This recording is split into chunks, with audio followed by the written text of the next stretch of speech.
We're the fastest payment experience platform and local government software solution across the Tasman right now. So we have over 70 councils who've joined the Payble family in short succession, and we support all of the property and rating systems that you normally love. So wanted to say a big shout out to all our current customers here today. Just a quick note, Payble connects to your property and rating system and then your bank. I think there's a couple of pressures in New Zealand at the moment that are really putting pressure on homes. Alicia, what are you hearing either through your teams about the cost of living and say the arrears themes? Because it's something that we seem to get a lot of chat on recently in the rates community and finance community. We've seen increasing rates arrears over the last 5 or so years, like a bit of a sharp increase here in Lower Hutt. We went from sitting at around 2% of our rates revenue sitting in arrears up to just over 5% at the end of last rating year. And our rates team are hearing more and more from our ratepayers that people are really struggling. Probably like everybody, we're seeing increases in the number of rates rebates that are getting applied for, the number of penalties that we're applying as well, the number of dishonours on our direct debit payments and failed payment plans. So you just have this real sense that people are really struggling and doing it tough out there. Now, I guess looking at before Payble, obviously you had your standard notices, which had a few different payment options on them as well. What was your feeling both as a person and as a department about these kind of things? Did it seem like it was finally time to kind of modernize this? These processes have been the same for a really long time. And my first job in local government over 25 years ago was a rates officer in a rates team. For the first 3 months, all I did for 8 hours a day was load direct debits. And every single one of those forms was a paper form. And in the 25 years that I've been in local government, little has changed with that process. Ratepayers have to email or call up our teams and they have to manage all of that stuff manually. So it was becoming more and more labour intensive. What's your dream if you free up your team? What would you most want them to be doing, do you think, with that extra time? Like doing a bit more work around data integrity, data cleansing, and helping people who are in financial difficulty. We're spending so much time doing stuff that people could be doing for themselves, then it takes us away from doing that work, kind of 20% work that the team needs to do, really spending time with people that really need it. Another theme we had is this no self-service. So was self-service also top of mind for you and the team? Yeah, absolutely. I think as we've been moving towards more digital, and I think councils are a bit behind those offerings. Yeah, and a lot of people don't realize too that if you're able to get that payment on time, and also in the case if it's flexible, they're paying in advance of the due date, that means you can start earning interest on that money, or at least using it to offset some of the different outgoings that you'd have at council. So it becomes a direct finance benefit. What I'd like to raise is probably a theme I see in all the New Zealand councils that I'm talking with is that direct debit enrolment tends to plateau. Were you seeing the same thing as well at Hutt, where you'd hit that steady state of enrolment in regular payments? Yeah, absolutely. We've been sitting at around 42 to 44% for a number of years. It just haven't been able to shift the dial on that percentage uptake, which everybody wants to be able to do. We have our contact centre pushing our case. We do every time we talk to ratepayers. We're all trying really hard to get those numbers up, but just not able to kind of shift the dial on that percentage uptake on our direct debits.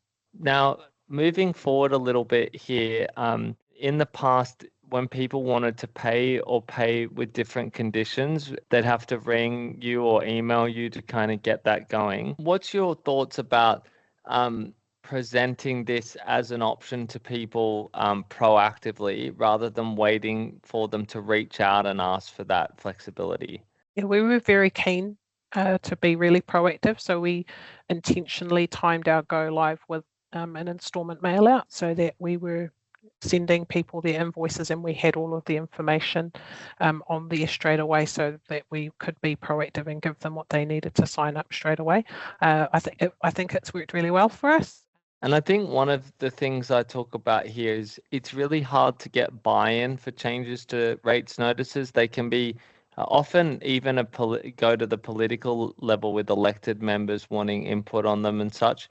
You are lucky at Hutt in that you've had really good support across all the senior executives for the project. So things like this were quite easy. We had a bit of a plan at the beginning of the year to try and address the increasing rates arrears, and partway through the year, Payble became on our radar. So we slotted it into that program of things that we were wanting to do to try and address the increasing rates arrears. And our council in general was quite keen on digital solutions. I think Charlie had a good question. I might take it now. Charlie said, we may not be able to go live on the first installment. So when can we go live? I think you can always do a soft launch, deploy this on the website, for instance, and also roll it out to the customer service and rating team. So if anyone comes inbound, you can then send them the link to register intelligently. I think that is equally efficacious, but the best part about going live in that first initial notice is just that uptake you see, right, from that first time, and probably benefiting from the branding and the marketing benefits of something new for the community to see. I think a question that everyone normally asks is how many people sign up for the flexible options versus the standard ones. But what was your assumption going into it? Did you think flexibility would be a nice to have, or did you expect a lot of people to take that up before we started the project? I expected the flexible payment plans to be the most attractive option for ratepayers. Yeah.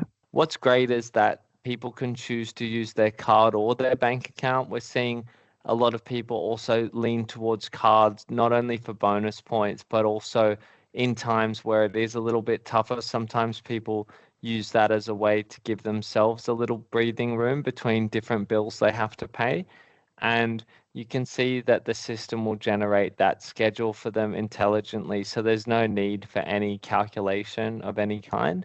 So I think it's really good to also allow them to see which plans are active to make sure that they have peace of mind that they've gone through all those steps and everything's going forward. I think there's a few other benefits to discuss to the platform that may not be apparent. So one of them is changing that payment method or skipping a payment. Alicia, do you have many inquiries through the team manually where people say various reasons and then skipping was hard in the past? So how do you feel about that now? Difficult because an email would come in and it would be at the bottom of generally a very long list. So we wouldn't always get to those queries before the payment actually needed to be skipped, and we'd end up having to deal with the dishonour. So yeah, the administration of those payment arrangements takes up a lot of time, or has taken up a lot of time in the past, with it having to be dealt with on the phone or by an email. So then you're doing a bit of toing and froing to get to an amount that they'll agree with, which will take even longer to get that sorted out. So yeah, it's a bit of a labour intensive process prior to being able to let people do it themselves. Given our time, obviously the implementation, you're a Tech One CI Council, Westpac, you have Datacom and WinCave. I guess one thing I wanted to kind of say is not all implementations are smooth as silk, and there were one or two things that we had to iron out. How did you feel about the Payble team and how they responded? And don't feel afraid to pull any punches. It's a live webinar, so that's the fun part about it, but would really love your perspective for the listeners. I think we were well supported by the team at Payble to have the conversations with the bank, and eventually we got to the point where they committed to meeting our timeframes, because we didn't have any contingency. So yeah, I think if we had known sooner that might have been an issue, we would have started talking to them earlier and kind of avoided all of that stress and those tricky conversations. At one point, I think we were looking at potentially opening a bank account with another bank to resolve that situation. So it was good to be able to not have to do that. I think our technical team had a bit of skepticism about how Payble was going to be able to get our account balance data into Payble. And when they first got to see the ETLs that the Payble team had developed, they were really impressed. And so that gave us a lot of confidence that our technical experts were impressed with the quality of the stuff that came through from the Payble team. So I think that helped us all feel a bit more at ease. Something we're proud as a value is to think about owning the outcome and making sure that if there is something that happens on the journey that we lead it through. One point I wanted to raise out of these three was getting presentation to elected councillors, I think is quite an amazing achievement, because that's not something we do at every project. But did you feel that was beneficial to have a little bit of a session so that people knew what this was and why it could help council and the ratepayers? It was a really positive thing, and our elected members like to be kept informed, and these are the sorts of changes that are likely to hit your Facebook groups, and so we needed to make sure that they were across it and they were comfortable with it, comfortable with the solution as well. So that was really positive for us to do that. Now we get to the surcharge part, which we've had a lot of activity in the chat about. So Alicia, you're not choosing to place any interest on people who go onto Payble plans, i.e., as long as they're paid by the end of the financial year, that's good with you. In addition to, you're not passing on a surcharge at all to customers. Did you want to elaborate on either of those a little bit further? Yeah, we made the decision a couple of years ago not to pass on any card fees or any surcharges or any of those fees onto any of our customers that are choosing to make card payments. So that was a decision that had already been made before we did our Payble implementation. Most councils would do, if you've got a direct debit arrangement in place, penalties don't usually apply, and so we've got that in our Payble configuration as well. Awesome. And just for people who've asked about it, you can choose to do three things. So the first thing as well, we can configure it to pass on a full surcharge to customers. We can also do that dynamically based on the payment method used, like a debit card versus a credit card. The second thing is you could just choose a blanket blended surcharge rate as well if you just wanted to have one rate for everyone. That's more of the way we used to do it in the past. Thirdly, as well, you could follow Hutt's lead and do no surcharging. It's completely up to you what you'd like to configure, and we can support that with the payment gateway that you currently use. So I think that's quite powerful in making sure that this strategy connects to your broader payment strategy as well. This is the current active result. So what I'd like to differentiate is we've had 2,600, more than 2,600 ratepayers pay on the system. And of those, 627 have chosen to get into a plan, which is a great result. So it means we're getting usage, we're getting payments. Some people choose to clear the entire balance, but given it's a fourth installment, there's only a small amount left. We had another question, what's the satisfaction been? So of the people surveyed now, we've seen 4.7 out of 5 in terms of satisfaction. And here's some of those quotes that have come in as part of rolling out Payble. We also run a survey at the end of the optional survey, and people have sent through these things. I'd say across the board, it's been a really good partnership together in this stage. So Alicia, anything on your end you wanted to share with the attendees? Yeah, we've had really positive feedback from our rates team as well. They love the product, and also from our internal staff that pay rates here. They love it as well. They've said it's super easy to use. People really like the reminders that they get emailed. The notifications have been were really well received. And our comms team, or our comms person that worked on the project from our end, really appreciated the quality of the comms that Payble has, and it was really, really good quality. At the moment, Hutt, we're not doing invoices, but this is something super new. We do have a digital notices module now available.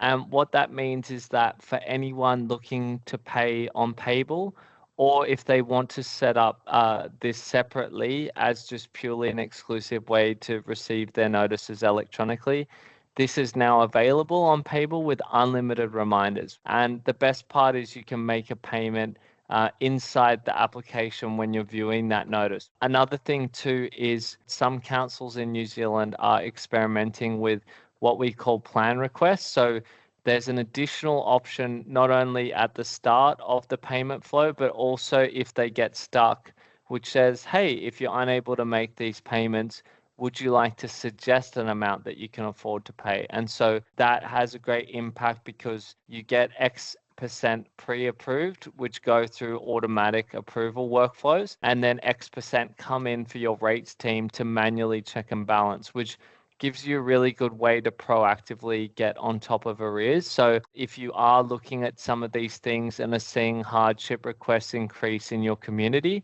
I think this is a really good thing to talk about. But I think the point that I thought was amazing is, 50% of the plans are fully flexible right now on the data we're seeing. So more than half of the people are wanting that. And so we're seeing validation in the strategy. But also engaging that banking on day one, I think, is also a really good learning. So all of our implementations now focus on getting the banking kicked off pretty much as soon as we get the signed contract now, which allows us to speed up the launch. Another thing we wanted to touch on is the water stuff. We actually have a live project going with an affiliated CCO in TRQY. We wanted to focus more on the concept behind it and some of the challenges. So I guess at a high level, 6 or 12 months ago, was there a lot of stress in council about building a strategy towards this, or what was your experience going through it firsthand being in the team? It took a little bit of time to get to the point where we were thinking about like how are people going to pay. There's the wider thinking behind assets and setting up this new organization and transferring debt and all those sorts of things. It took a little bit of time to get to the point of thinking about, okay, so we've got half of our ratepayers that pay by direct debit, and we're not going to be able to use those direct debits. So how are we going to deal with that? Yeah, that was a big kind of moment, I think, in the reform process. So it's a bit of a source of stress. You've got lots of systems from all the different councils. Often we haven't purchased a billing stack yet or a property and rating system. Also, the consumers have no idea who the CCO is. If they're active community members, they may have heard of the waters reform, but otherwise they'd be clueless.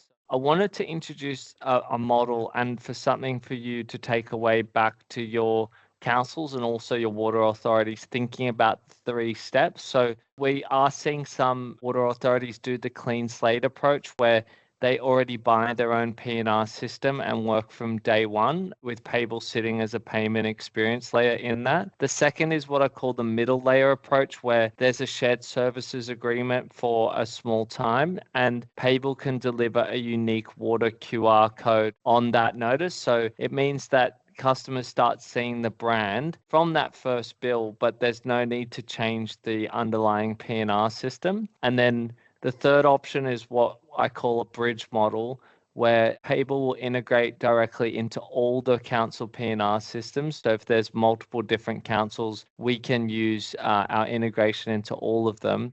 And the data can then be migrated when the CCO is ready to run their own platform. I'm not advocating for one. I just think if you'd like someone to talk to go through what could work for your different setup, we have that experience here at Payble. But I wanted to share some of the challenges that we're seeing across the board and how you can address them. So I think the separate billing system setup is a bit of a challenge. I think, Alicia, too, setting up branded invoices for the new entity can be one that everyone's looking at. Was there a little bit of a, probably before you made your decision, kind of conjecture around how you'd achieve that, given you need to do your regular rates run as well? Yeah, that was a tricky thing to kind of nail, get the branded invoices for the new entity, even to the one of the earlier decisions around, do we send an invoice that includes the TRQY charges or a completely separate invoice, and then designing the invoice and getting consistency across all of the councils that are going to be doing the billing on behalf of TRQY for this interim period. So that's been tricky. Yeah, and then obviously there's the multiple systems. I think one I've been sharing is the skeleton staffing and the cross-organizational access. So as the CCOs get established, they might need to borrow staff from certain councils or have staff come in who don't have experience as much in that council space. So trying to manage that as well. And another thing about having a central bank account versus council's bank account and having to route funds in between both can be really difficult. So why we might be able to help in this realm and why we've been engaging with a lot of CCOs is we can link with those existing systems. We saw the notices and how we can provide that as a one-stop shop. We also can connect all those different systems into one customer view for you. So that way there's an ability to log in and see those different details. And then you can benefit from single sign-on if you choose to go down that route, allowing people to support different organizations as you go through the transition. We can configure routing, so to go into one central account or to organize a suite. So all of those different things mean that there's benefit into having a payment experience layer between your CCO and the council. But one thing I thought I'd touch on is this problem around direct debit enrollment. There are strategies there to avoid setting up twice. So if you're able to talk to us, there are opportunities to think about a strategic migration or setup to facilitate that in a more seamless way that avoids that setting up twice argument. Obviously for card, it's still something we have to navigate because we don't want to have any PCI compliance issues. Also, Joe had a question. Hi, Alicia, just confirming you're migrating your existing customers to Payble. Did you want to cover that, Alicia, in a second again? We've been working on that for the last couple of weeks, doing some testing with the Payble team and with our technical team here around what that migration will look like. But yeah, I think everything is due to be migrated this week. So that's gone well. Something to keep in mind as you're working through the implementation is how you'll deal with the migrated plans. And I think, yeah, the Payble recommendation is to go live with new plans and then may have a plan to migrate after you go live. And I think that's definitely the way to go. I was a little bit skeptical at first, but I can see the logic and the reasonableness of doing it the way we've done it. It's given the team time to get familiar and comfortable with the product ahead of having another 18,000 plans in there. So yeah, it's the right way to do it.